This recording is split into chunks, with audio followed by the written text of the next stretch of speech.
Policajti otvorili dvere do spálne a ovalili ich neznesiteľný mŕtvolný zápach. Na posteli ležala nahá mŕtva žena. Vedľa nej ďalšia. Pod odpadkami našli kostru. Ďalšie telo bolo medzi matracami. Jedno v skrinke pod drezom. Na streche objavili časti 7. obete. Všetky ženy našli v byte istého Harrisona Grahama. Lenže podľa neho ich nezabil on.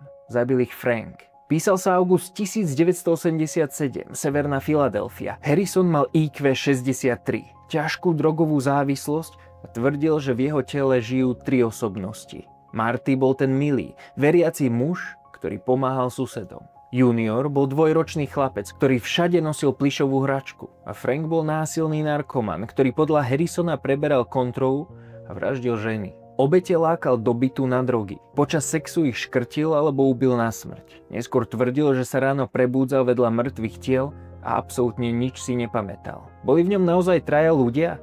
Alebo si Franka vytvoril, aby nemusel priznať vlastné zločiny? Presne tieto otázky sú zodpovedané v epizóde 66 prvej série nášho krimi podcastu Vražedné psyché. Prípad Harrisona, jeho osobnosti analyzujem ešte s mojím nebohým starým otcom, legendárnym forenzným psychiatrom, doktorom Svetozárom Drobom. Epizóda nesie názov Traja v jednom tele.